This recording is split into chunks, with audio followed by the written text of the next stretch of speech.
الحمد لله وكفى وسلام على عباده الذين اصطفى أما بعد فأعوذ بالله من الشيطان الرجيم بسم الله الرحمن الرحيم يا أيها الذين آمنوا كتب عليكم الصيام كما كتب على الذين من قبلكم لعلكم تتقون أياما معدودات قال النبي صلى الله عليه وسلم من صام رمضان إيمانا واحتسابا غفر له ما تقدم من ذنبه ومن قام رمضان إيمانا واحتسابا غفر له ما تقدم من ذنبه ومن قام ليلة القدر إيمانا واحتسابا غفر له ما تقدم من ذنبه وقال رسول الله صلى الله عليه وسلم اللهم بارك لنا في رجب وشعبان وبلغنا رمضان أو كما قال عليه الصلاة والتسليم رب اشرح لي صدري ويسر لي أمري واحلل عقدة من لساني يفقهوا قولي سبحانك لا علم لنا إلا ما علمتنا إنك أنت العليم الحكيم إن الله وملائكته يصلون على النبي يا أيها الذين آمنوا صلوا عليه وسلموا تسليما اللهم صل على محمد عبدك ورسولك وصل على المؤمنين والمؤمنات والمسلمين والمسلمات صدق الله العظيم وصدق رسوله النبي الكريم ونحن على ذلك لمن الشاهدين والشاكرين والحمد لله رب العالمين. اللہ رب العزت کا بے حد شکر اور احسان ہے. اللہ تعالیٰ نے اس مبارک مہینے میں ہمیں ماہ رمضان کی تیاری کے لیے مل بیٹھنے کا یہ موقع عطا فرمایا. اللہ تعالیٰ ہم سب کے اس مل بیٹھنے کو قبول فرمائے اور اسے اللہ اپنی رضا کا اور ہم سب کی اصلاح اور تزکیہ کا ذریعہ بنائے. گزشتہ کل یہ بات چل رہی تھی کہ ماہ رمضان اللہ کا بھیجا ہوا مہمان ہے. رمضان ضیوف الرحمن ہے اور وہ ضیوف الرحمن ان قریب ہم تک پہنچنے والا ہے.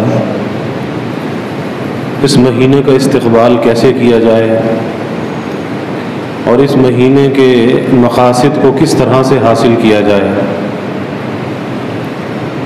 اللہ رب العزت نے جہاں روزے کی فرضیت کا اعلان فرمایا وہیں پر اس کی غرض و غایت کو بھی بیان کر دیا کہ کسی بھی کام کے کرنے کا کچھ مقصد ہوتا ہے. روزہ کیوں رکھوایا جا رہا ہے؟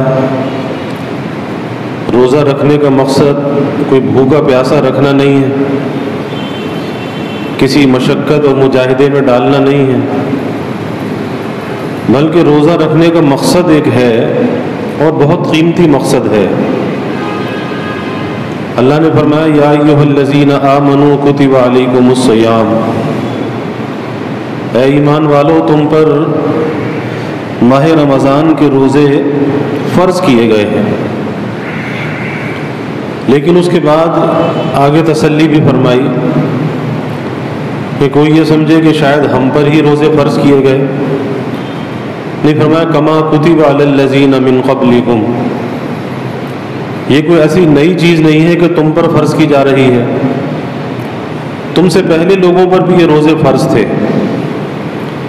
لیکن اس کی تعداد مختلف ہوتی تھی، طریقہ مختلف ہوتا تھا، لیکن ماضی کی امتوں پر بھی روزہ فرض رہا ہے۔ آگے اس کی غرض و غایت بیان کی کہ یہ روزہ جو تم سے رکھوایا جا رہا ہے،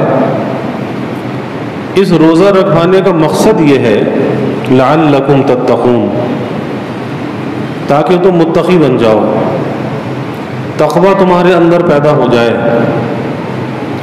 تو روزہ رکھنے کا جو مقصد ہے وہ حصول تقوی ہے، اور یہ رمضان کا جو مہینہ ہے، یہ مہینہ ہمیں متقی بنانے کے لیے آتا ہے۔ اللہ نے عجیب شان اس عبادت کے اندر رکھی ہے، عجیب شان کی یہ عبادت ہے، اور دیگر عبادات سے یہ عبادت بہت ممتاز ہے، اس کی اپنی ایک اہمیت ہے کہ جب ایک آدمی روزہ رکھتا ہے تو روزہ ہونے نہ ہونے کی جو خبر ہے کہ روزہ ہے یا نہیں ہے، بندے کو پتا ہے یا اللہ کو پتا ہے۔ یعنی اس عمل کے اندر اخلاص ہی اخلاص ہے، اس میں ریا اور دکھلاوا نہیں ہے، اخلاص ہی اخلاص ہے۔ اور جب ایک بندہ روزہ رکھتا ہے، روزہ رکھ کر مجاہدہ کرتا ہے، اور مجاہدہ بھی چھوٹا مجاہدہ نہیں، بہت بڑا مجاہدہ کرتا ہے کہ کھانا حلال تھا، پینا حلال تھا، ازدواجی تعلق منکوحہ کے ساتھ حلال تھا، لیکن روزے کی حالت میں اسے حرام کر دیا گیا۔ کھانا حلال، روزے کی حالت میں حرام، پینا حلال، روزے کی حالت میں حرام، ازدواجی تعلق منکوحہ کے ساتھ حلال لیکن روزے کی حالت میں حرام۔ تو یہاں پر بڑے مجاہدے کے اندر مبتلا کیا گیا، بڑا مجاہدہ ڈالا گیا، اور اس مجاہدے کو ڈال کر ایک سبق بھی اس کے ساتھ ساتھ دیا گیا کہ جب روزے دار روزے کی نیت کرتا ہے تو صبح صادق سے لے کے غروب آفتاب تک ان تینوں چیزوں کو چھوڑ دیتا ہے۔ روزہ نام ہے طروق ثلاثہ کا، تین چیزوں کے ترک کرنے کا نام روزہ ہے۔ اب اس نے روزے کی نیت کی، تینوں چیزوں کو چھوڑ دیا۔ جیسے ہی اس نے روزے کی نیت کی تو یہ لعلکم تتقون، اللہ تعالیٰ متقی بنانا چاہتے ہیں۔ اس روزے کی نیت کے ساتھ تقوی کی شان اس کے اندر آ گئی۔ روزہ رکھتے ہی، روزے کی نیت کرتے ہی تقوی کی شان اس کے اندر آ گئی۔ اللہ تعالیٰ کا دھیان اور استحضار اس درجے قائم ہو گیا کہ تنہائی ہے، خلوت ہے، منکوحہ موجود ہے، بیوی موجود ہے، لیکن یہ اسے ہاتھ بھی نہیں لگاتا۔ کس لیے نہیں لگاتا؟ جی میرا روزہ ہے، روزہ ہے۔ کھانے کا موقع موجود ہے، کھانا بھی موجود، کوئی دیکھنے والا بھی موجود نہیں، لیکن کھانے کی طرف نگاہ اٹھا کر بھی نہیں دیکھتا۔ کیوں نہیں دیکھتا؟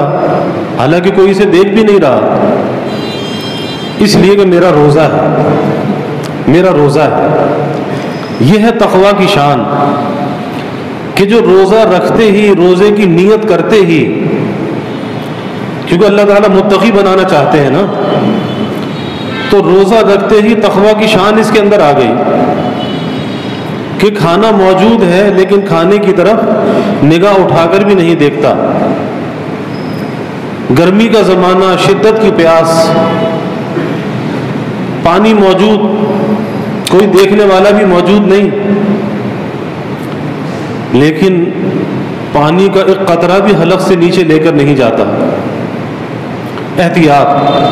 تقوی کس چیز کا نام ہے؟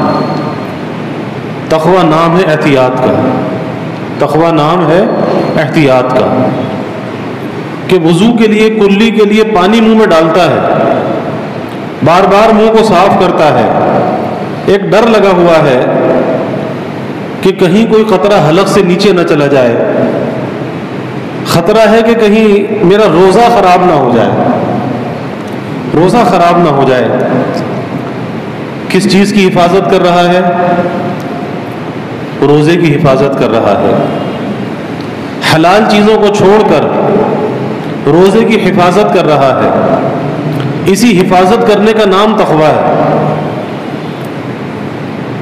اب یہ سارا دن ایک مشقت کے ساتھ، مجاہدے کے ساتھ، استحضار کے ساتھ سارا دن گزارتا ہے، کھانا چھوڑ دیا، پینا چھوڑ دیا، ازدواجی تعلق کو چھوڑ دیا۔ اس لیے اللہ کو بندے کی یہ ادا بہت پسند ہے، بہت پسند ہے۔ حدیث قدسی اللہ تعالیٰ فرماتے ہیں کہ روزہ خاص میرے لیے ہے، کیونکہ اس کے ہونے نہ ہونے کی خبر اللہ کو ہے یا بندے کو ہے۔ تو فرمایا کہ روزہ خاص میرے لیے ہے اور اس کی جزا بھی میں خود عطا کروں گا۔ یہاں تک حدیث شریف میں آتا ہے کہ دیگر جتنے بھی اعمال بندہ کرتا ہے، ان تمام اعمال کا جو اجر و ثواب ہے، اس کا جو صلہ ہے، وہ اللہ تعالیٰ فرشتوں کے ذریعے سے عطا کرائیں گے، دلوائیں گے۔ لیکن روزے کا جو ثواب ہے اللہ تعالیٰ فرماتے ہیں کہ میں خود عطا کروں گا۔ اور بعض جگہ حدیث میں آتا ہے کہ انا اجزا بھی، کہ اپنے آپ کو میں عطا کر دوں گا، اس روزے کے صلے میں اپنے آپ کو میں عطا کر دوں گا۔ تو بھائی جیسے اس روزہ رکھ کر کھانا چھوڑ دیا، پینا چھوڑ دیا، ازدواجی تعلق کو ترک کر دیا، حلال چیزوں کو چھوڑ دیا، اب یہ استحضار، یہ یادداشت، یہ دھیان صرف اس حد تک محدود نہیں ہونا چاہیے۔ خالی یہ نہیں سوچنا چاہیے کہ میرے پیٹ کا روزہ ہے، شرمگاہ کا روزہ ہے، نہیں، آنکھ کا بھی تو روزہ ہے، زبان کا بھی تو روزہ ہے، کان کا بھی تو روزہ ہے، اور یہ دل دماغ کی جو سوچ ہے، اس کے افکار اور خیالات، اس کا بھی تو روزہ ہے۔ خالی بھوکا رہنے کا نام روزہ نہیں ہے۔ آج ہم نے بھوکا رہنے کا نام روزہ رکھ لیا۔ اللہ کے حبیب صلی اللہ علیہ وسلم نے ایک حدیث مبارکہ میں فرمایا، آپ نے فرمایا کہ روزہ ڈھال ہے۔ ڈھال کس لیے ہوتی ہے؟ ڈھال اس لیے ہوتی ہے دشمن کے حملے سے بچنے کے لیے۔ تو آپ نے فرمایا کہ روزہ ڈھال ہے جب تک کہ اسے نہ پھاڑے۔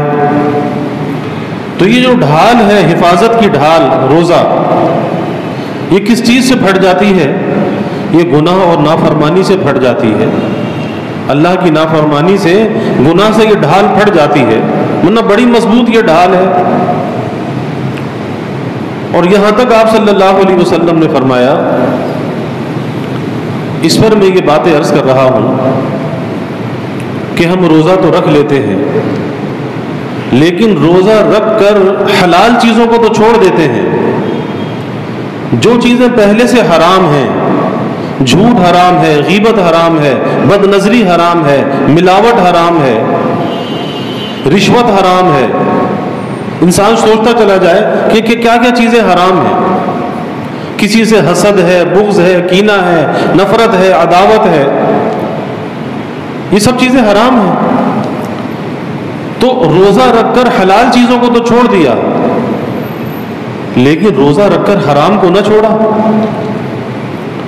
اب یہ تو ایک دھوکہ ہے، اور یہ دھوکہ کسی اور کو نہیں دے رہا ہے، یہ اپنے آپ کو دھوکہ دے رہا ہے، اور اپنے آپ کو دھوکہ دے کر اس روزے کے جو حقیقی منافع ہیں، فائدے ہیں، ان حقیقی فائدوں کو یہ کھو رہا ہے۔ اسی لیے حدیث میں آتا ہے، آپ صلی اللہ علیہ وسلم نے فرمایا کہ بعض روزے دار ایسے ہیں کہ جنہیں سوائے بھوکا پیاسا رہنے کی مشقت کے کچھ بھی حاصل نہیں ہوتا۔ بعض روزے دار ایسے ہیں جنہیں بھوکا پیاسا رہنے کی مشقت کے سوا کچھ بھی حاصل نہیں ہوتا، اور بعض شب بیدار ایسے ہیں کہ جنہیں جاگنے کی مشقت کے سوا کچھ بھی حاصل نہیں ہوتا، کہ روزہ رکھ لیا، بھوکا بھی ہے پیاسا بھی ہے، لیکن روزہ رکھ کر فلم دیکھنا نہ چھوڑا، ڈرامے دیکھنا نہ چھوڑا، گانا باجا موسیقی نہ چھوڑا، کیونکہ آج یہ لعنتیں گھروں کے اندر عام ہیں۔ لوگ سمجھتے ہیں کہ یہ گانا باجا، یہ ڈرامے، یہ فلمیں، اس کو دیکھ کر ہمارا وقت پاس ہو جائے گا، وقت گزر جائے گا۔ تو میرے حضرت والد صاحب رحمۃ اللہ علیہ فرمایا کرتے تھے کہ بھائی وقت تو پاس ہو جائے گا، وقت تو پاس ہو رہا ہے، سب کا ہو رہا ہے، اور اس وقت کے پہیے کو کوئی نہیں روک سکتا، یہ تو چل رہا ہے، رواں دواں ہے، کوئی اسے نہیں روک سکتا۔ تو وقت تو پاس ہو رہا ہے لیکن تم فیل ہو رہے ہو۔ تو وقت اگر پاس ہو رہا ہے تو کوئی ایسے کام کرنے چاہیے کہ جس میں ہم بھی تو پاس ہو جائیں، یعنی ہم بھی کامیاب ہو جائیں۔ یہ نہیں کہ وقت تو پاس ہو رہا ہے اور ہم خود ناکام ہو رہے ہیں، تو یہ کہاں کی عقل و دانش کی بات ہے کہ وقت کے پاس ہونے کے ساتھ ساتھ خود ناکام ہو جائیں۔ اس لیے اللہ کے حبیب صلی اللہ علیہ وسلم نے فرمایا کہ بہت سے روزے دار صرف بھوکا پیاسا تو رہتے ہیں، اس مشقت کو تو برداشت کرتے ہیں، لیکن اس کے سوا انہیں کچھ حاصل نہیں ہوتا، یعنی اس روزے کے انوار، اس کی برکات، اس کی تجلیات، اس کے فوائد اور منافع وہ انہیں حاصل نہیں ہوتے۔ آج یہی کچھ ہو رہا ہے، غیبتیں، جھوٹ، الزام تراشیاں، پھر گھروں کے اندر یہ کل بھی عرض کر رہا تھا افطار اور سحر کے پروگرام۔ آپ اندازہ لگائیے کہ آج کا یہ زمانہ بڑی سہولت کا زمانہ ہے۔ آج گھروں میں خواتین کے پاس بھی کوئی زیادہ کام نہیں ہے، ہر چیز ریڈی میڈ ہے۔ پہلے زمانے کی خواتین نہ ایئر کنڈیشن گھروں میں ہوتے تھے، نہ پنکھے ہوتے تھے، نہ بجلی ہوتی تھی، اور گھروں میں خواتین چکی سے آٹا پیستی تھیں۔ آٹا پیس کر، گندم پیس کر آٹا بھی خود تیار کرنا پڑتا تھا، اور جتنے مسالے تھے وہ سب سل بٹے پر پیسنے پڑتے تھے، یا کنڈی کے اندر اسے کوٹنا پڑتا تھا، رگڑنا پڑتا تھا۔ پھر ان کھانوں کی لذت بھی کچھ اور تھی، آج جیسی لذت نہیں تھی۔ آج کی لذت تو مصنوعی لذت ہے، یہ سارے کیمیکل کے استعمال ہے، بیماریاں بھی بڑھ رہی ہیں۔ تو پہلی خواتین اتنا کام کرتی تھی اور اس کے باوجود ان کے پاس وقت ہوتا تھا، وہ تلاوت قرآن بھی کرتی تھی، وہ اللہ اللہ بھی کرتی تھی، کلمہ طیبہ کا ورد بھی کرتی تھی، تیسرا کلمہ بھی پڑھتی تھی، جبکہ اتنے مشقت کے کام بھی کرتی تھی، اور اتنے مشقت کے کام کرنے کے بعد ان کی صحت بھی اچھی تھی، بیماریاں بھی نہیں تھی، اسپتال مریضوں سے بھرے ہوئے نہیں تھے، نہ اتنے اسپتال تھے، اتنے اسپتال بھی نہیں تھے۔ جب سے یہ کھانے پینے کا نظام بگڑا، بیماریاں بڑھ گئیں تو ڈاکٹر بھی بڑھ گئے، اسپتال بھی بڑھ گئے، اور اسپتال کم ہوتے چلے جا رہے ہیں، بیمار بڑھتے چلے جا رہے ہیں۔ یہ ساری کھانے پینے کی بے اعتدالی ہے۔ تو میں یہ عرض کر رہا ہوں کہ پہلی خواتین کے پاس وقت ہوتا تھا، باوجود اس کے کہ مشقت زیادہ کرتی تھی۔ آج جیسی سہولیات ان کے پاس نہیں تھی۔ آج تو وی آئی پی گھر ہے، وی آئی پی کچن ہے، اور لگژری جو ہے وہ لائف اسٹائل ہے، کتنی سہولیات ہیں، جدید سہولیات، اور ہر چیز ریڈی میڈ موجود ہے، پھر بھی خواتین کے پاس وقت نہیں ہے، ذکر کا، تلاوت کا کوئی وقت نہیں ہے۔ وجہ یہ ہے کہ ہم نے اپنی زندگی کے اندر بہت سی فضولیات کو داخل کر رکھا ہے، اور ان فضولیات کو اپنی زندگی کا لازم حصہ بنا رکھا ہے۔ سوچتے کہ شاید اس کے بغیر ہمارا کام نہیں چلے گا، اور ذہن میں یہ سوار کر رکھا ہے کہ ہمارے پاس وقت نہیں ہے، ہمارے پاس وقت نہیں ہے۔ یہ دھوکہ کسی اور کو نہیں دیا جا رہا، یہ دھوکہ اپنے آپ کو دیا جا رہا ہے۔ کل قیامت کے دن اللہ کے سامنے جب پیشی ہوگی تو سب سے پہلے اسی وقت کا حساب لیا جائے گا، اسی وقت کا جس وقت کو ڈرامے اور فلمیں دیکھ کر ضائع کر دیتے ہیں، پروگرام دیکھ کر ضائع کر دیتے ہیں، موبائل پر باتیں کرتے کرتے فیس بک پر ضائع کر دیتے ہیں، اسی وقت کے بارے میں سب سے پہلے سوال ہوگا۔ اور پھر رمضان کا تو ایک ایک لمحہ قیمتی ہے، ایک ایک لمحہ قیمتی ہے۔ میرے حضرت والد صاحب رحمۃ اللہ علیہ فرماتے تھے کہ اس رمضان کا تانا بانا سب نور کا ہے، سب یہ نورانی ہے، اس کا تانا بھی بانا بھی سب نورانی ہے۔ تو یہ مہینہ تو نور لے کے آتا ہے، نورانیت لے کر آتا ہے، اور اس مہینے میں انسان کو سراپا نور ہو جانا چاہیے۔ اور اس مہینے میں جتنا تقویٰ کا حصول آسان ہے، اس سے زیادہ حصول تقویٰ کا سارا سال آسان نہیں ہے۔ اور جس نے اس مہینے میں تقویٰ کو حاصل کر لیا، نیکی کے ساتھ رمضان کو گزار لیا، تو حدیث شریف میں آتا ہے کہ اس کے لیے سارا سال نیکی کا کرنا آسان ہو جاتا ہے۔ گناہ سے بچ کر رمضان گزار لیا، سارا سال اس کے لیے گناہ سے بچ کر گزارنا آسان ہو جاتا ہے۔ یہ مہینہ ایک معیار ہے، ایک کسوٹی ہے کہ آپ کا رمضان کیسا گزرا۔ جیسا آپ کا رمضان گزرا ایسا سارا سال بھی گزرے گا۔ اسی لیے میں کل عرض کر رہا تھا کہ افسوس یہ ہوتا ہے کہ ہمارا رمضان اور غیر رمضان ایک جیسا ہے، کوئی تبدیلی واقع نہیں ہوتی۔ اور اکابر کے معمولات زندگی یومیہ اتنے تھے کہ وہ رمضان میں اضافہ کریں تو کس چیز کا اضافہ کریں، اتنے ان کے معمولات ہوتے تھے، اتنی تلاوت ہوتی تھی کہ رمضان میں کیا اضافہ کریں۔ آج ظہر کے بعد جلسے میں یہ بات میں عرض کر رہا تھا، آج خواتین کہتی ہیں نا ہمارے پاس وقت نہیں ہے، وقت نہیں ہے، ایک بہانہ ہے اور کچھ بھی نہیں ہے۔ قرآن کی لذت، قرآن کی تلاوت کی حلاوت ابھی اس کا چسکا لگا نہیں۔ اگر اس کا چسکا لگ جائے تو پھر دنیا کا ہر کام انسان چھوڑ دے، لیکن اللہ کے کلام کی تلاوت نہ چھوڑے، اس کی لذت اور حلاوت ایسی ہے۔ سیدہ فاطمہ الزہرا رضی اللہ عنہا عشاء کے بعد رات کو نفل کی نیت باندھ کر کھڑی ہوئی، قرآن مجید پڑھنا شروع کیا، فجر کی اذان کی آواز کانوں میں پڑی تو نماز کا سلام پھیرا اور دعا کے لیے ہاتھ اٹھا دیے اور اللہ سے شکوہ کر رہی ہے کہ یا اللہ آج رات اتنی چھوٹی ہو گئی کہ میں نے تو 2 رکعت پڑھی اور رات ہی ختم ہو گئی۔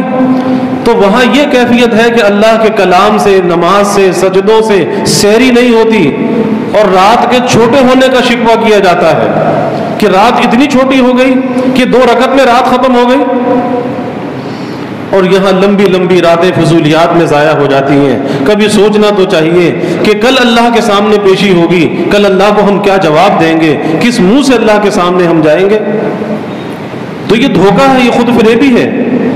اس دھوکے اور خود فریبی سے اپنے آپ کو نکالنا چاہیے۔ یہ رمضان ہمیں متقی بنانے کے لیے آتا ہے۔ اب یہ اتنا استحزار کہ کھانا چھوڑ دیا، پینا چھوڑ دیا، ازدواجی تعلق کو چھوڑ دیا، اس کے ساتھ جھوٹ بھی تو چھوڑنا چاہیے بھئی۔ جب حلال کو چھوڑ دیا تو پھر حرام کا چھوڑنا کون سا مشکل ہے؟ اور جب تک آدمی اس حرام کو نہیں چھوڑتا اس وقت تک اس روزے کی برکات اسے حاصل نہیں ہوتی، جب تک کہ حرام کو نہ چھوڑے۔ اسی لیے مجدد تھانوی رحمۃ اللہ علیہ فرماتے تھے کہ رمضان میں تقویٰ کا حصول بہت آسان ہے، کیونکہ آدمی رمضان میں اپنی محبوبات اور مرغوبات کو چھوڑ دیتا ہے، اپنی مالوفات کو چھوڑ دیتا ہے۔ کھانا بھی مرغوب ہے، محبوب ہے، پینا بھی محبوب ہے، ازدواجی تعلق بھی محبوب ہے، لیکن اللہ کی رضا کے لیے اپنی محبوبات اور مرغوبات کو چھوڑ دیتا ہے۔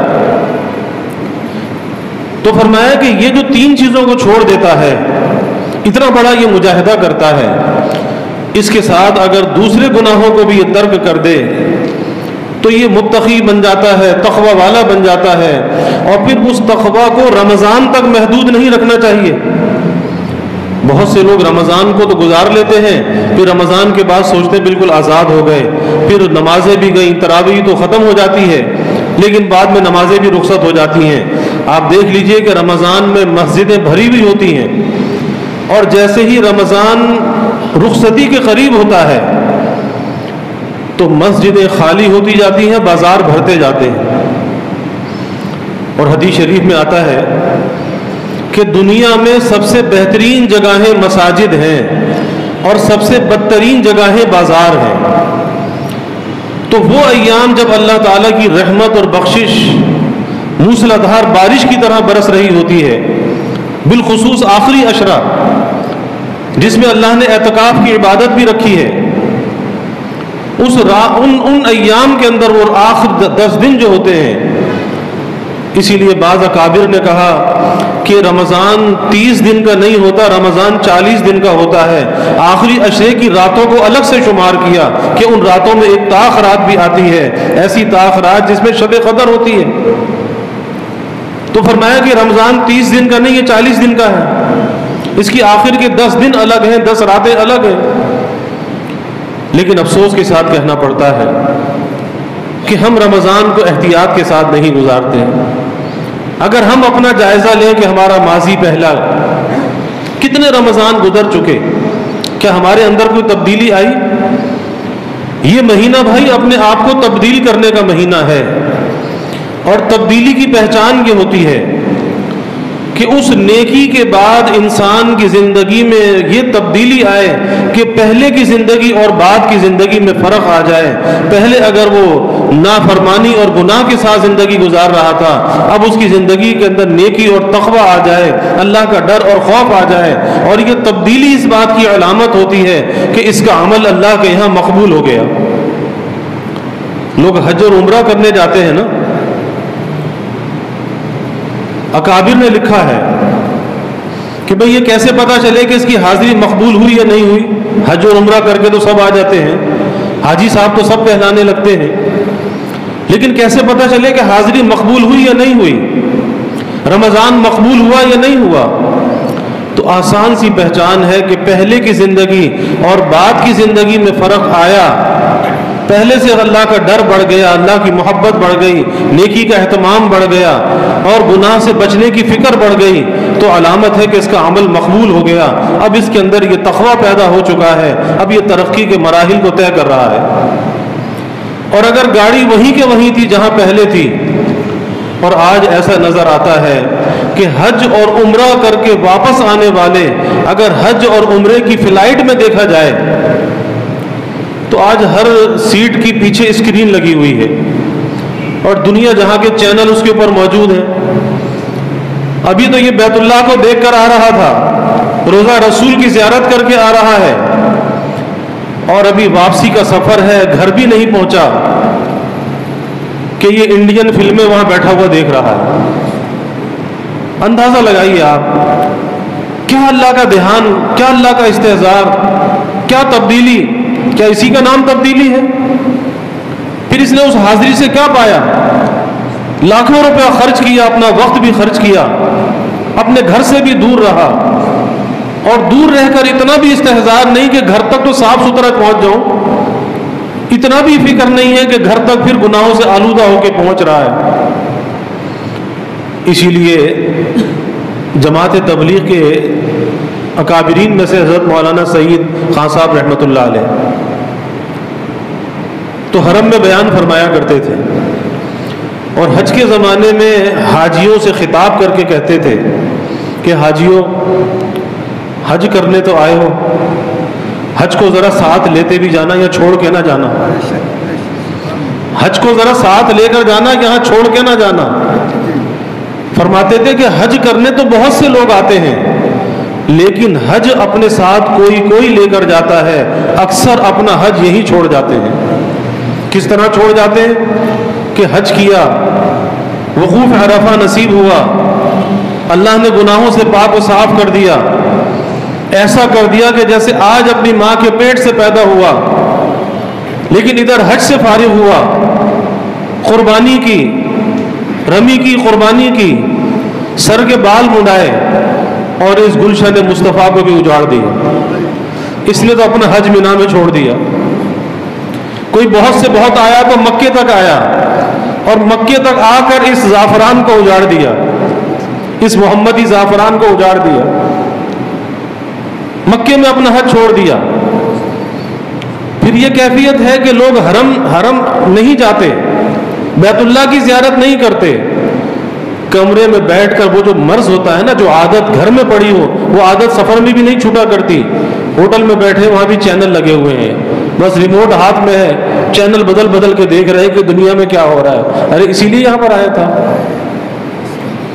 تو وہ عادت نہیں بدلا کرتی. اسی لیے میں کل بھی یہ بات عرض کر رہا تھا کہ رمضان کے آنے سے پہلے پہلے ہمیں ابھی اپنے آپ کو بدلنا چاہیے. ابھی اس بات کا عزم کرنا چاہیے کہ یا اللہ ہم نے اس رمضان کے آنے سے پہلے ہم اس کا استقبال جو کریں گے پاکی کے ساتھ، طہارت کے ساتھ، دل کی صفائی کے ساتھ، اچھے اعمال کے ساتھ، اچھے اخلاق کے ساتھ ہم اللہ کے اس مہمان کا استقبال کریں گے. اسی لیے حدیث میں اللہ کے حبیب صلی اللہ علیہ وسلم نے فرمایا من قام رمضان ایمانا واحتسابا غفر له ما تقدم من ذنبه، کہ جو ایمان کے ساتھ اور ثواب کی امید کے ساتھ رمضان کے روزے رکھے اللہ اس کے گزشتہ تمام گناہوں کو معاف فرما دیتا ہے. یعنی کتنی بڑی برکت ہے، کتنی بڑی فضیلت ہے کہ ایمان اور ثواب کی امید کے ساتھ رمضان کے روزے رکھے اللہ ماضی کے کل گناہوں کو معاف کر دیتا ہے.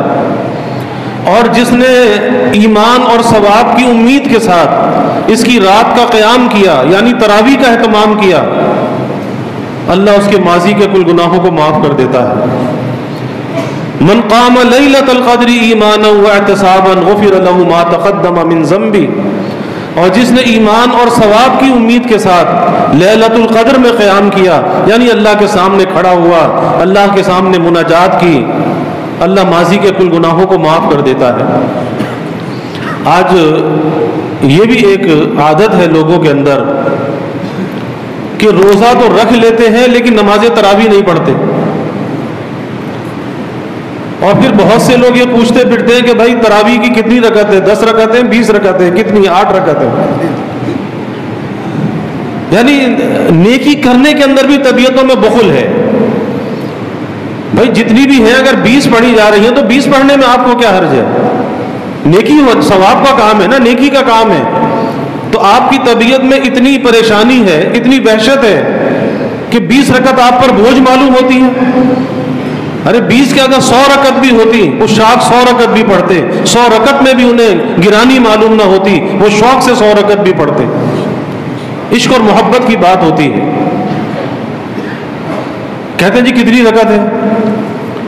پھر بہت سے لوگ کیا کرتے ہیں کہ شروع کے دنوں میں پڑھ لیتے ہیں. آپ دیکھ لیں مساجد کے اندر یہی ہوتا ہے کہ شروع میں مسجدیں بھری ہوئی ہوتی ہیں، بعد میں لوگ نکلنا کھسکنا شروع ہو جاتے ہیں، اور بعد میں پھر وہی چند صفحے مسجدوں میں تراویح کی رہ جاتی ہیں. تو یاد رکھیے کہ اس پر اجماع ہے، امت کا اجماع، صحابہ کا اجماع ہے کہ نماز تراویح 20 رکعت ہے. نماز تراویح 20 رکعت ہے اور اتنی فضیلت والی یہ نماز تراویح ہے. اللہ کے حبیب صلی اللہ علیہ وسلم نے فرمایا کہ اس کے ہر سجدے پر 2500 نیکیاں ملتی ہیں، اور ایک روایت میں فرمایا کہ ہر سجدے پر 1500 نیکیاں ملتی ہیں. آپ اندازہ لگائیے کہ 20 رکعت نماز میں 40 سجدے ہوتے ہیں. 1500 نیکیاں اگر ملی، 60,000 نیکیاں صرف 40 سجدوں کی برکت سے ملتی ہیں. اور 2500 اگر نیکیاں ہیں سجدے پر، 1,00,000 نیکیاں نماز تراویح پر ملتی ہیں. اور دیر کتنی لگتی ہے، لیکن ایک اندر کا ایک ایسا خبث ہوتا ہے، طبیعت اندر سے ایسی بگڑی بھی ہوتی ہے. کہتے ہیں ایسی جگہ جاؤ کہ جہاں جلدی ختم ہو جائے، امام جلدی پڑھتا ہو، چاہے سمجھ میں کچھ نہ آئے کہ کیا پڑھ رہا ہے کیا نہیں پڑھ رہا. بھائی عبادت کے ساتھ، اللہ کی ذکر کے ساتھ اپنی طبیعتوں کو مانوس کیجئے، اس وحشت کو اپنے اندر سے دور کیجئے کہ نیکی کا موقع ہے نا. تو کیا ہے، جتنا بھی وقت لگ جائے کم ہے، جتنا بھی وقت لگ جائے کم ہے. ہمارے حضرت والد صاحب رحمۃ اللہ علیہ فرماتے تھے کہ حضرت قاری فتح محمد صاحب رحمۃ اللہ علیہ تراویح میں جب قرآن پاک پڑھتے تھے تو بس سحری سے تھوڑی دیر پہلے وتر کا سلام پھرتا تھا. 10 پارے ہر رات میں تلاوت فرماتے تھے نماز تراویح میں. اور اسی طرح بہت سے اکابر کا معمول. آج بھی عرض کر رہا تھا کہ حضرت عثمان ابن عفان رضی اللہ تعالی عنہ ایک قرآن دن میں پڑھتے تھے، ایک قرآن رات میں پڑھتے تھے، اور ایک قرآن نماز تراویح میں پورے مہینے میں ختم فرماتے تھے. امام شافعی رحمۃ اللہ علیہ کے بارے میں بھی یہی آتا ہے. امام اعظم ابو حنیفہ رحمۃ اللہ علیہ کے بارے میں آتا ہے کہ ماہ رمضان میں 61 قرآن پاک ختم کرتے تھے. آج یہاں تو ایک قرآن پاک کا سننا بھاری ہے، اور جس کو سننا بھاری ہے وہ کیا پڑھے گا کیا؟ یعنی اللہ کے قرآن سے طبیعت مانوس نہیں ہے۔ اور پھر خواتین اس معاملے کے اندر بہت زیادہ کمزور ہے۔ کیا کہا جا سکتا ہے کہ روزہ تو رکھ لیتی ہے لیکن تراویح نہیں پڑھتی، حالانکہ خواتین کے لیے تراویح کا پڑھنا بہت آسان ہے، مردوں کی نسبت زیادہ آسان ہے کہ مرد تو چلو قرآن پاک سنتے ہیں، لمبی رکعتیں ہوتی ہیں، کھڑے ہو کر پڑھنا ہے، لیکن خواتین تو چھوٹی چھوٹی صورتوں کے ساتھ اپنے گھر میں آسانی سے تراویح پڑھ سکتی ہیں۔ پھر اس کے فائدے کو سوچنا چاہیے کہ اس کا فائدہ کتنا ہے، کہ ہر سجدے پر 2500 نیکیاں ہیں، اور ہر سجدہ اللہ تعالیٰ کے قرب کا ایک درجہ ہے۔ 40 سجدے کیے، اللہ کے قرب کے 40 درجات کو طے کر لیے۔ اللہ کے قرب کا ایک درجہ بھی بہت ہوتا ہے، اور 40 سجدے جہاں مل رہے ہوں، 40 درجے بلند ہو رہے ہوں، پھر بھائی اس عمل کو چھوڑنا چاہیے۔ اس لیے نماز تراویح کی پابندی کا اہتمام پابندی کے ساتھ ہونا چاہیے، اس معاملے کے اندر کسی سستی کاہلی کا شکار نہیں ہونا چاہیے۔ اور دوسری ایک بات یہ ہے کہ بہت سے لوگ کوئی 5 دن میں، کوئی 7 دن میں قرآن پاک نماز تراویح میں سن لیتے ہیں، اور 7-5 دن میں قرآن پاک سننے کے بعد اب وہ سمجھتے ہیں کہ شاید تراویح کی بھی چھٹی ہو گئی۔ تو یاد رکھیے کہ نماز تراویح میں قرآن پاک کا سننا، پورا قرآن سننا ایک الگ عمل ہے، اور پورے مہینے نماز تراویح پڑھنا یہ ایک الگ عمل ہے۔ نماز تراویح پورے مہینے کے لیے ہے، چاہے کوئی پورے مہینے میں ایک قرآن سنے یا نہ سنے، چاہے علم ترا کیف سے تراویح پڑھے، لیکن تراویح تو پورے مہینے پڑھنی ہے۔ یہ نہیں ہے کہ آپ نے قرآن سن لیا اور اس کے بعد تراویح آپ پر معاف ہو گئی، تو یاد رکھیں تراویح معاف نہیں ہے، یہ پورا مہینہ تراویح کی نماز کو پڑھنا ہے۔ پھر اجر و ثواب کتنا ہے؟ جیسے کل بھی عرض کر رہا تھا کہ ماہ رمضان میں نفل کے ثواب کو فرضوں کے برابر کر دیا جاتا ہے، اور فرضوں کے ثواب کو 70 گنا بڑھا دیا جاتا ہے۔ اسی طرح حدیث میں آتا ہے، اللہ کے حبیب صلی اللہ علیہ وسلم نے فرمایا کہ بھئی یہ مہینہ صبر کا مہینہ ہے، غم خواری کا مہینہ ہے، یعنی اس مہینے کے اندر برداشت سے کام لینا چاہیے۔ بہت سے لوگ روزہ رکھ کے لڑ پڑتے ہیں، غصہ ان کا بڑھ جاتا ہے، بہت سی خواتین کا غصہ بڑھ جاتا ہے، بچوں پہ ناراض ہونے لگتی ہیں، تو اللہ کے حبیب صلی اللہ علیہ وسلم فرما رہے ہیں کہ یہ مہینہ تو صبر کا مہینہ ہے، یہ شہر الصبر ہے، صبر کا مہینہ ہے۔ اور صبر کے معنی یہی ہے کہ ناگواری کو برداشت کرنا، اور ناگواری کو ناگواری کے ساتھ نہیں برداشت کرنا، ناگواری کو خوشگواری کے ساتھ برداشت کرنا، اللہ کی رضا میں راضی رہنا، اس پر کوئی ری ایکشن نہ دکھانا۔ تو یہ صبر کا مہینہ ہے، اور یہ وہ مہینہ ہے آپ نے فرمایا کہ جس میں مومن کے رزق کو بڑھا دیا جاتا ہے۔ اب اس مہینے میں مومن کے ظاہری رزق کو بھی بڑھایا جاتا ہے، اور مومن کے باطنی رزق کو بھی بڑھایا جاتا ہے۔ ظاہری رزق تو اس اعتبار سے کہ رمضان کے مہینے میں ہر گھر کے اندر دسترخوان پر غیر رمضان سے زیادہ نعمتیں موجود ہوتی ہیں، یہ رمضان کی برکت ہے جو اللہ کے حبیب صلی اللہ علیہ وسلم نے فرمایا کہ مومن کا رزق اس مہینے میں بڑھا دیا جاتا ہے۔ تو جس طرح رزق ظاہر بڑھتا ہے، اسی طرح رزق باطن بھی بڑھا دیا جاتا ہے، کہ چاہے کتنا ہی گنہگار سے گنہگار آدمی ہے، لیکن غیر رمضان کی نسبت رمضان میں زیادہ نیکیوں کا اہتمام کرتا ہے، نمازوں کی پابندی کرتا ہے، اس کے دل میں یہ فکر ہوتی ہے کہ بھئی رمضان کا مہینہ ہے، تو رزق ظاہر بھی بڑھتا ہے اور رزق باطن بھی بڑھتا ہے۔ پھر اللہ کے حبیب صلی اللہ علیہ وسلم نے فرمایا کہ جو اس مہینے میں کسی روزے دار کا روزہ افطار کرائے، تو یہ روزہ افطار کرانا اس کے لیے مغفرت کا ذریعہ بھی ہے، اس کے لیے گناہوں سے معافی بھی ہے، اور اس کے لیے جہنم سے نجات بھی ہے۔ صحابہ نے عرض کیا کہ یا رسول اللہ صلی اللہ علیہ وسلم، ہم میں سے ہر شخص اس بات کی استطاعت نہیں رکھتا کہ کسی کو پیٹ بھر کر کھلائے، تو آپ نے فرمایا کہ یہ فضیلت پیٹ بھر کر کھلانے پر نہیں ہے، کوئی ایک گھونٹ لسی کا پلا دے، پانی کا پلا دے، ایک کھجور کھلا دے، ایک چھوارا کھلا دے، آپ نے فرمایا کہ یہ فضیلت اسے بھی حاصل ہو جائے گی۔ اور ایک روایت میں آپ نے فرمایا کہ جو کسی روزے دار کا روزہ افطار کرائے، اللہ اسے میرے حوض کوثر سے ایسا سیراب کرے گا کہ جنت میں داخل ہونے تک پھر اسے پیاس نہیں لگے گی۔ اور آج کیا ہوتا ہے کہ روزہ افطار کرانے کا نام افطار پارٹی رکھ لیا، بڑی بڑی افطار پارٹیاں جس میں نماز بھی قضا، مغرب کی نماز کا بھی فکر نہیں، بس کھانے پینے میں لگے ہوئے ہیں۔ کیا ہے جی افطار پارٹی ہو رہی ہے، تو بھائی اس کا مقصد کوئی افطار پارٹیاں کرنا نہیں ہے۔ آپ کسی راستہ چلتے کو روزہ افطار کرا دیں، کسی مسجد میں کسی مسافر کو روزہ افطار کرا دیں۔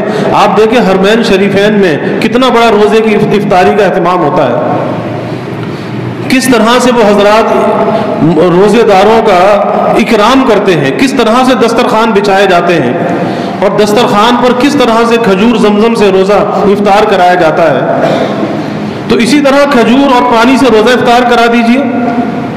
اگر آپ کہیں باہر ہیں اپنے ساتھ پانی کی بوتل رکھ لیں، کچھ پانی کی بوتلیں روزے داروں میں تقسیم کر دیں، مسجد میں روزہ افطار کرا دیں، پڑوس کے اندر کچھ افطاری کو بھیج دیں، لیکن کسی بڑی پارٹی کا اہتمام کرنا اس کے لوازمات میں سے نہیں ہے۔ اور اسی طرح آپ صلی اللہ علیہ وسلم نے فرمایا کہ جو اس مہینے میں اپنے ماتحت کے کام کے بوجھ کو ہلکا کر دے تو یہ بھی اس کے لیے گناہوں سے معافی کا ذریعہ ہے اور اس کے لیے مغفرت کا، جہنم سے نجات کا ذریعہ ہے۔ کہ اپنے ماتحتوں پر ان دنوں میں کام کے بوجھ کو ہلکا کرنا چاہیے۔ گھروں میں کام کرنے والی ماسیاں ہوتی ہیں یا دکانوں پر دفتروں میں کام کرنے والے ملازم ہوتے ہیں، ان کے کچھ اوقات کار کو کم کر دیا جائے، ان کے کام کو کم کر دیا جائے، اور اسی طرح سے ان کے ساتھ کچھ تعاون کیا جائے تاکہ وہ روزہ اچھی طرح سے رکھ سکیں، اپنے گھر میں خوشی کے ساتھ روزہ افطار کر سکیں۔ ان کے ساتھ کچھ اضافہ کر دینا چاہیے، اس معاملے میں بخل نہیں ہونا چاہیے۔ آج اکثر یہ ہوتا ہے کہ گھروں کے اندر اچھی چیزیں استعمال ہوتی ہیں، لیکن گھروں میں کام کرنے والی جو ماسیاں ملازمائیں ہوتی ہیں انہیں پرانی اور باسی چیزیں دی جاتی ہیں۔ تو ان کے ساتھ بھی اچھا سلوک کرنا کہ جو چیز اپنے لیے آدمی پسند کرتا ہے اپنے بھائی مسلمان کے لیے بھی وہی چیز پسند کرے۔ پھر اسی طرح بھائی اپنے لیے ماہ رمضان میں کوئی معمول، کوئی ٹائم ٹیبل، کوئی شیڈول مقرر کرنا چاہیے۔ اگر آدمی سوچے کہ ہاں میں سب کچھ کر لوں گا، کچھ بھی نہیں کر سکے گا۔ اس کا طریقہ یہی ہے کہ ایک نظام الاوقات بنانا چاہیے کہ میں نے رمضان کو کیسے گزارنا ہے، صبح سے لے کے شام تک میں نے کیا کرنا ہے، سحری میں اٹھ کر میں نے کیا کرنا ہے۔ ایک نظام الاوقات اس کے اندر ہونا چاہیے، پھر اپنے آپ کو اس نظام الاوقات کے تابع کر دے، اور جب آدمی نظام الاوقات کے تابع چلتا ہے اللہ اسے وقت کی برکت عطا کر دیتا ہے، پھر تھوڑے وقت میں زیادہ کام ہوتا ہے۔ حکیم الامت حضرت تھانوی رحمۃ اللہ علیہ 2000 سے زیادہ تصنیفات اور تالیفات ہیں، اور اتنا بڑا دین کا کام کیا کہ اس صدی کے مجدد ہیں۔ کسی نے حضرت سے سوال کیا کہ حضرت اتنا بڑا آپ نے دین کی خدمت کا کام کیا تو آخر اس کا سبب کیا ہے؟ حضرت نے 2 باتیں بیان فرمائی۔ ایک بات تو یہ بیان فرمائی کہ میں نے اپنے اکابر کی، اپنے بڑوں کی بہت زیادہ خدمت تو نہیں کی کہ جوتیاں اٹھائی ہوں، کو پاؤں دبائے ہوں، بہت زیادہ خدمت تو نہیں کی، لیکن کبھی ایک لمحے کے لیے کسی کا دل نہیں دکھایا، ایک لمحے کے لیے کسی کا دل نہیں دکھایا۔ ایک تو یہ سبب ہے، اور ظاہر ہے کہ جب دل نہیں دکھایا تو بڑوں کی دعائیں ملی، بڑوں کی نظر کرم ملی، توجہ ملی، اس کی برکت سے اللہ نے کام بنا دیا۔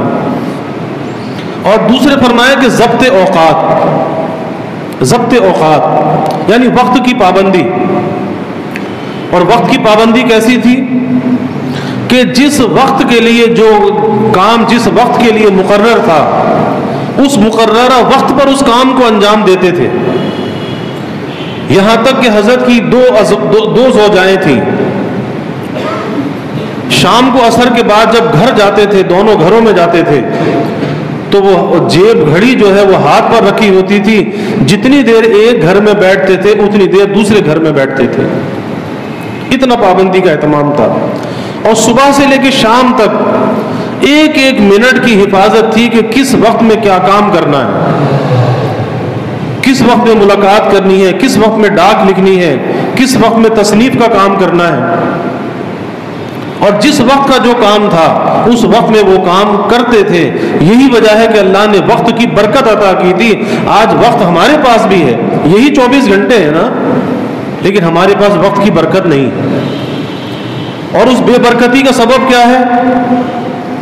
اس بے برکتی کا سبب یہ ہے کہ ہمارا کوئی نظام الاوقات نہیں ہے. کوئی نظام الاوقات نہیں ہے کہ زندگی گزارنی کیسے ہے. کبھی جاگ لیے تو بہت جاگ لیے، سو گئے تو بہت سو گئے، تلاوت کر لی تو بہت کر لی، چھوڑ دی تو ہفتوں نہ کی. بھائی کوئی نظام الاوقات ہونا چاہیے، بالخصوص رمضان کے لیے، کہ میں نے کتنی تلاوت کرنی ہے، ابھی سے اس کا اہتمام. میں نے کتنا اللہ کا ذکر کرنا ہے، نماز تراویح میں نے کس طرح سے پڑھنی ہے، نماز تہجد میں نے پڑھنی ہے. اور جتنے بھی غیر ضروری کام ہیں یا جو گھر کے کام کاج ہیں، رمضان سے پہلے ان کاموں کو نپٹایا جائے. گھر کا کوئی سودا سلف لانا ہے، کوئی عید کی تیاری کرنی ہے. یہ نہیں کہ آخری عشرہ، اتنے قیمتی دن، قیمتی راتیں، اور کیا جی بازار میں کوئی کپڑے لینے جا رہا ہے، کوئی جوتے لینے جا رہا ہے، کوئی عید کی تیاری میں، تو آج ہی عید کی تیاری کر لے تاکہ وہ آخری عشرہ اللہ کی عبادت کے لیے فارغ کیا جائے. وہ آخری عشرہ وہ ہے کہ جس میں لوگوں کی گردن کو جہنم سے آزاد کیا جاتا ہے. کتنا ہی گنہگار سے گنہگار آدمی ہو، اس آخری عشرے میں جب اللہ کی طرف رجوع ہوتا ہے، اللہ اس گنہگار سے گنہگار کا کام بھی بنا دیتا ہے، اس کی گردن کو اللہ جہنم سے آزاد کر دیتا ہے. اور پھر اللہ اگر فرصت دے، ابھی سے اپنے وقت کو بچائیے، اپنے کاموں کو نپٹائیے.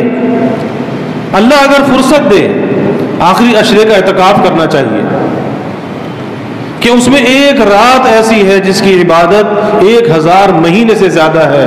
لیلۃ القدر خیر من 1000 شہر، 1000 مہینوں سے زیادہ. کہ معتکف حالت اعتکاف میں اپنے معتکف میں اگر سو بھی رہا ہے اور شب قدر اگر گزر رہی ہے، اس کے نامہ اعمال میں شب قدر کا ثواب لکھا جا رہا ہے. اور ایک دن کے اعتکاف کی فضیلت اللہ کے حبیب صلی اللہ علیہ وسلم نے بیان کی کہ ایک دن کا اعتکاف اس کی یہ فضیلت ہے کہ یہ 3 خندق کے برابر جہنم سے دور کر دیا جاتا ہے. اور ایک خندق کا فاصلہ اتنا ہے جیسے زمین سے آسمان کا فاصلہ یا مشرق سے مغرب کا فاصلہ، ایک خندق کا اتنا فاصلہ ہے. یعنی اللہ معتکف کو جہنم سے دور رکھے گا. تو اعتکاف کرنا چاہیے، اپنے وقت کو فارغ کرنا چاہیے، اور یہ سوچ کر اعتکاف کرنا چاہیے کہ اب تک تو میں دنیا میں در بدر کی ٹھوکریں کھاتا رہا، لوگوں کو ستاتا رہا، لوگوں کو تنگ کرتا رہا. اب کم از کم 10 دن کے لیے اپنے شر سے لوگوں کو بچا دوں، اللہ کے در پہ جا کے دھونی روا دوں، اس کے در پہ جا کے بھکاری اور سائل بن کے بیٹھ جاؤں. 10 دن کے لیے اپنے کو آپ کو فارغ کر کے اللہ کا مہمان بن جائے. پھر دیکھیں کہ اللہ کتنا نوازتا ہے. اور کوشش یہ کرے کہ کسی اللہ والے کے ساتھ اعتکاف کرے تاکہ صحیح طریقے سے معمولات ہوں، اللہ کا ذکر ہو، مناجات ہو.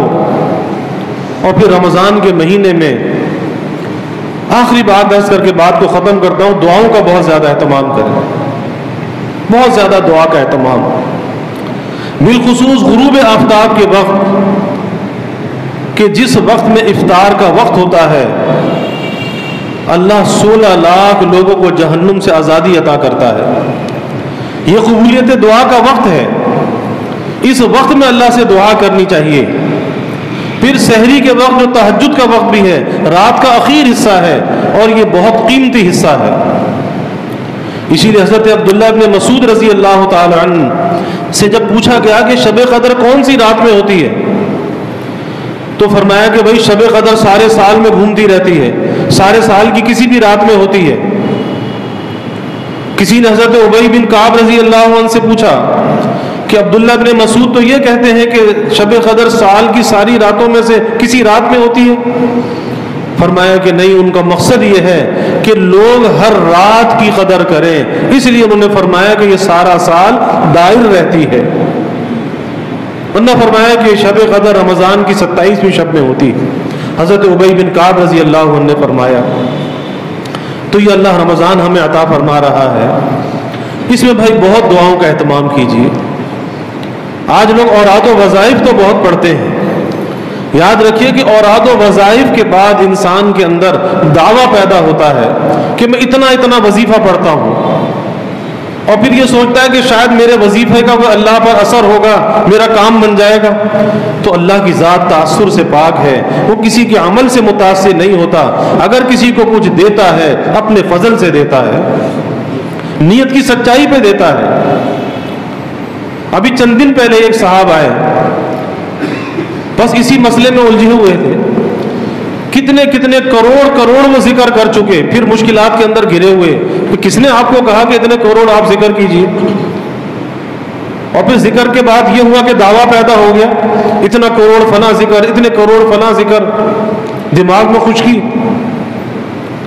تو مناجات دعائیں رسول اللہ صلی اللہ علیہ وسلم کی حیات طیبہ میں سب سے بڑا سبق رجوع اللہ کا بصورت دعا ملتا ہے، دعا کی صورت میں ملتا ہے. اور ہمارے اکابر کے یہاں ہمارے حضرت رحمت اللہ علیہ فرماتے تھے کہ ہمارے سلسلے میں ہمارے مشائخ کے یہاں جو توجہ ہے وہ بھی بصورت دعا ہے کہ شیخ اپنے مریدین کے لیے اللہ کی بارگاہ میں دعا کرتا ہے. وہ مروجہ جو صورت توجہ کی ہوتی ہے کہ سامنے مرید کو بٹھا کر توجہ دی جاتی ہے، فرمایا کہ اس کا اثر تو وقتی ہوتا ہے، کہ وقتی طور پر کچھ ہلچل ہو جاتی ہے لیکن بعد میں پھر حالت وہیں چلی جاتی ہے. لیکن یہ جو دعا توجہ بصورت دعا ہے یہ ہمارے مشائخ کی یہاں ہوتی ہے. اور میرے شیخ حضرت مسیح الامت رحمۃ اللہ علیہ فرماتے تھے کہ بھئی حیا آتی ہے، شرم آتی ہے کہ اللہ کی طرف سے توجہ کو ہٹا کر مخلوق کی طرف توجہ لگائی جائے، مخلوق پر توجہ دی جائے.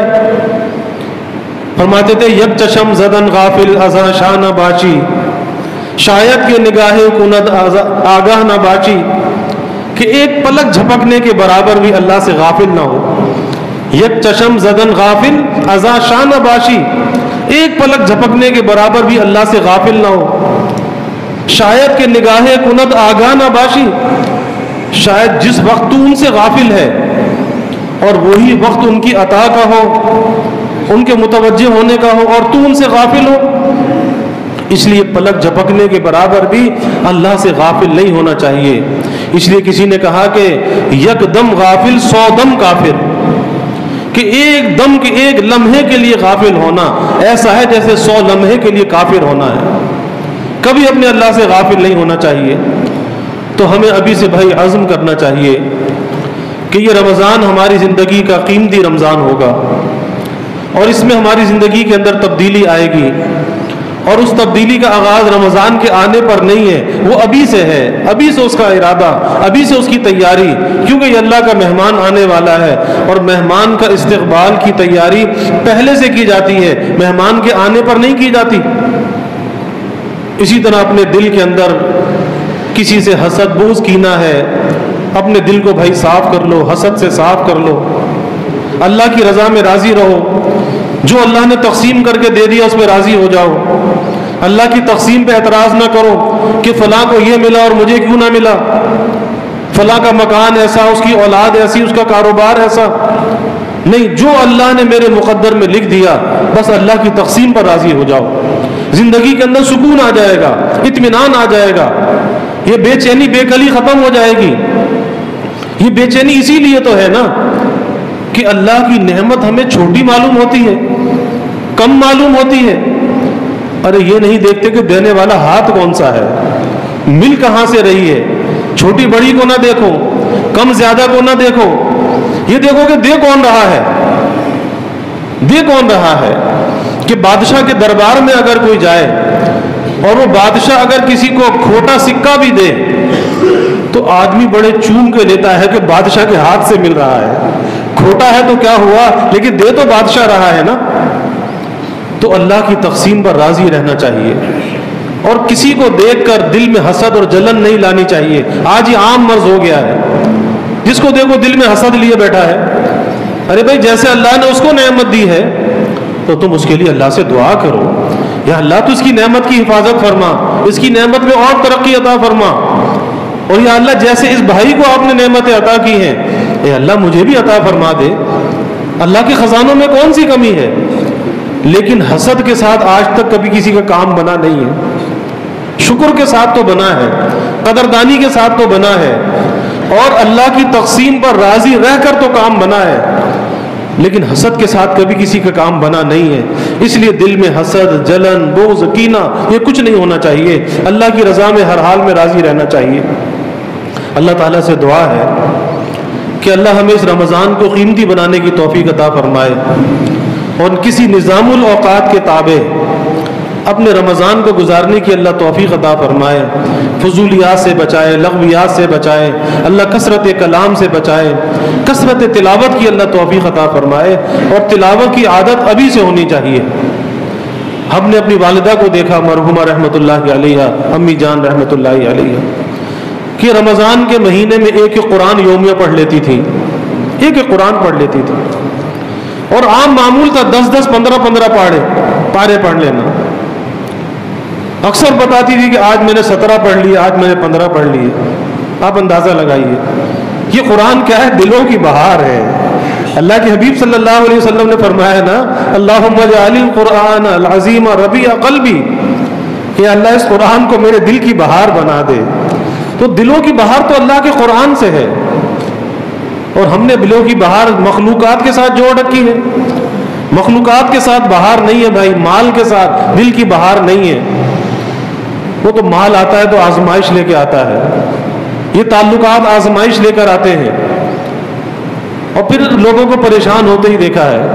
کسی ایسی چیز سے دوستی لگائی جائے جو یہاں بھی کام دینے والی ہو, وہاں بھی کام دینے والی ہو, اور یہ قرآن ہی وہ دوست ہے جو دنیا میں بھی با وفا ہے, قبر میں بھی با وفا ہے, اور حشر میں بھی با وفا ہے, اور اللہ کے دربار میں سفارشی بھی ہے. حدیث میں آتا ہے کہ یہ روزہ اور قرآن اور رمضان اور قرآن کا بڑا آپس میں جوڑ ہے. تو یہ رمضان اور قرآن اللہ کے دربار میں بندے کے سفارشی ہوں گے. روزہ سفارش کرے گا کہ یا اللہ میں نے اسے کھانے پینے سے روکے رکھا, میری وجہ سے یہ کھانے پینے سے رکا رہا. قرآن کہے گا کہ یا اللہ میری وجہ سے یہ سونے سے رکا رہا, یہ بے آرام رہا, یہ راتوں کو کھڑا ہو کے قرآن سنتا رہا. اللہ روزے کی اور قرآن کی سفارش کو قبول فرمائے گا, اور اللہ بخشش فرمائے گا, اور اللہ جنت عطا فرمائے گا. تو ہمیں بھائی بڑے اہتمام کے ساتھ ابھی سے تیاری کرنی چاہیے. اس 2 دن کے معروضات کا خلاصہ یہی ہے کہ رمضان کا جو استقبال ہے وہ اللہ کا مہمان ہے, ضیوف الرحمان ہے. اس کی تیاری ابھی سے کریں, ابھی سے اپنے باطن کو اچھے اعمال سے سجائیں, نیکیوں سے سجائیں, اللہ کے ذکر سے سجائیں, کیونکہ اس کی جو تجلیات کا مرکز ہے وہ ہمارا دل ہے. تو اس دل کو پہلے سے بنا لیں, سنوار لیں, حسد بغض کینے کو نکال دیں, صبر اور شکر کو لے آئیں, توکل اور قناعت کو دل میں لے آئیں, اللہ کی رضا کو, انس کو, محبت کو دل میں لے آئیں. ان اچھے اخلاق سے اپنے دل کو مزین کر لیں, ان چیزوں سے دل کو سجا لیں, برے اخلاق سے دل کو خالی کر لیں.